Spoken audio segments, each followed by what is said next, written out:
Is that alright? Yeah, that's better. Is that better? Yeah. So it takes forever. Hey guys, welcome back to Grinding Gears, episode 9 of Project Streetsweeper. This is Will It Start?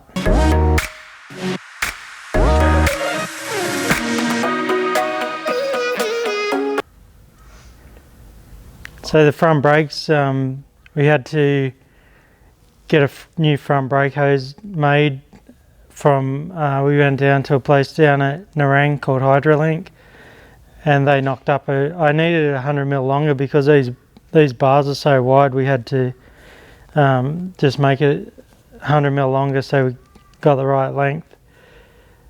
We just gave the Brake caliper.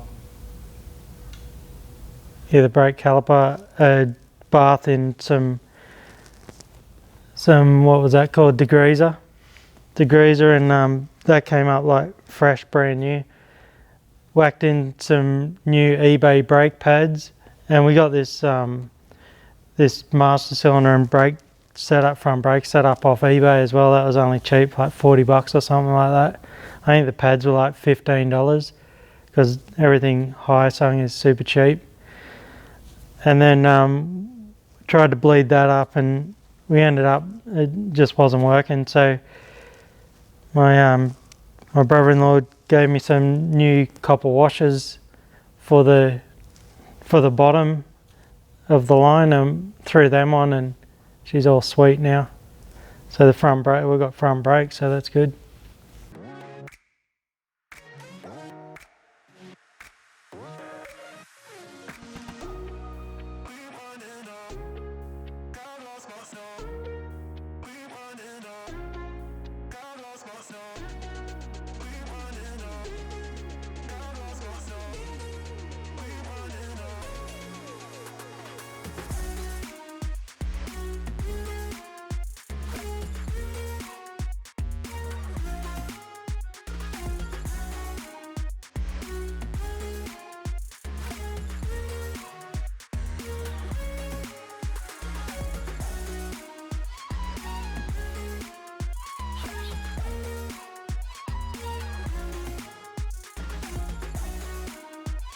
So the next thing was the fuel pot. We've finally got the fuel pot sealed.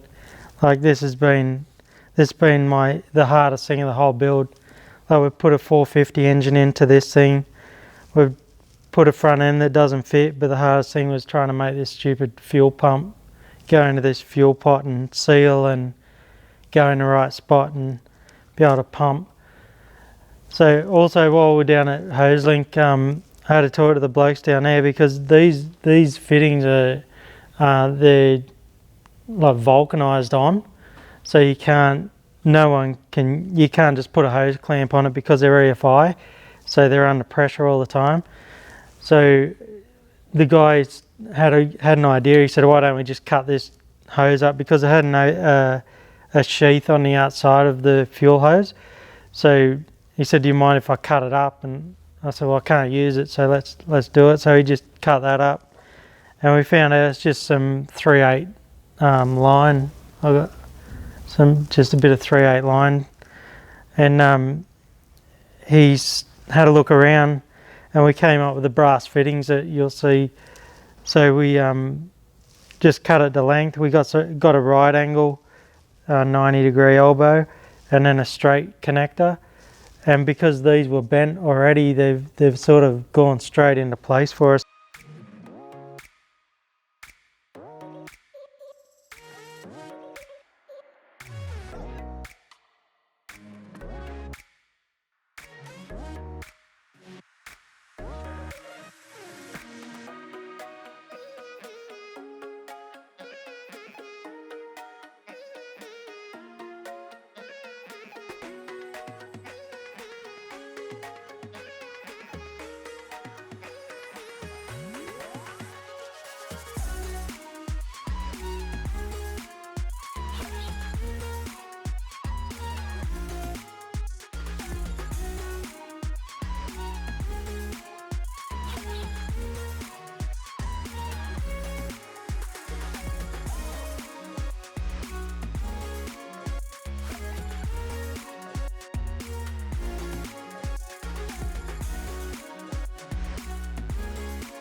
There was a existing hole in the frame there, so we just ran it straight through there. Everything's out of the way, nothing's rubbing on anything, so it should be nice. But I'm still going to put a protective sheath over that so we don't get any rubs on the fuel line.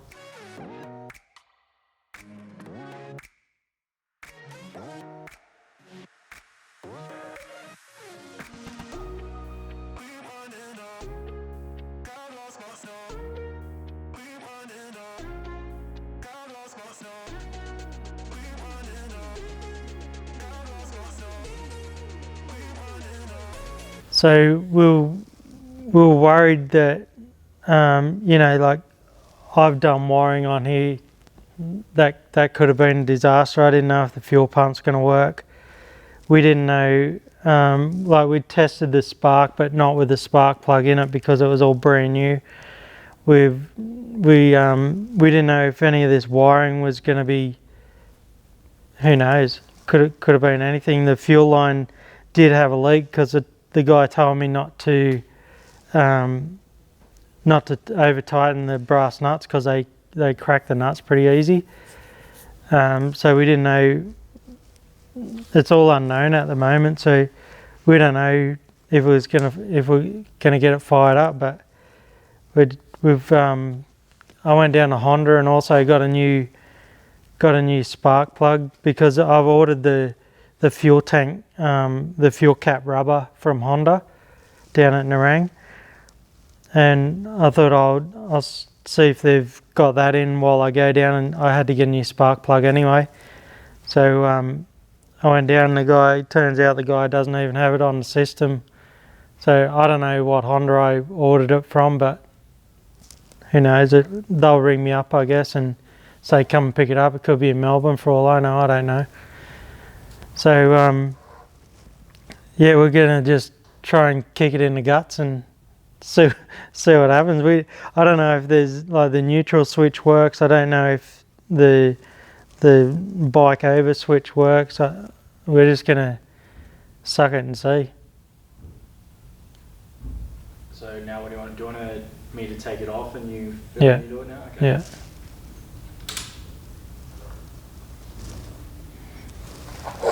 I'm smelling fuel. Can't see any though.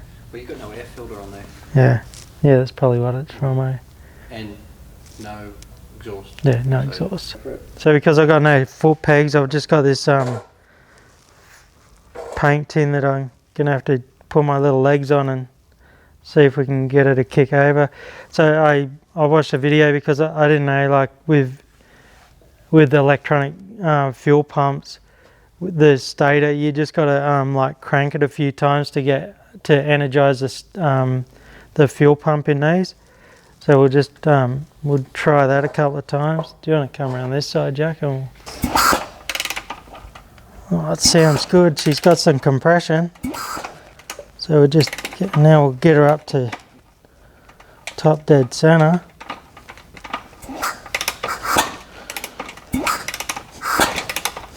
It's making all the right noises.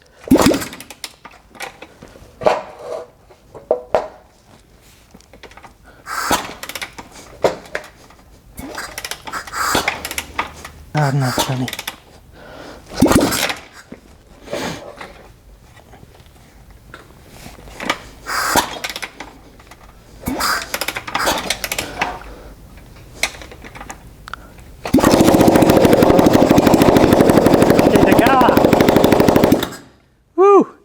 There you go, she's a runner. That's all we need. We just we got no coolant in it. We filled it up with oil obviously, but pretty pumped. I got a little bit of adrenaline going now because that's awesome. What do you reckon, Jack?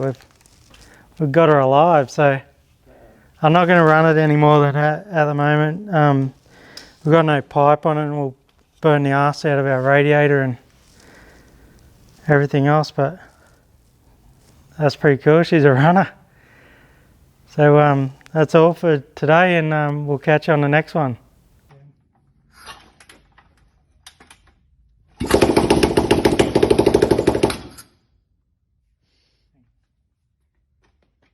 already done that one.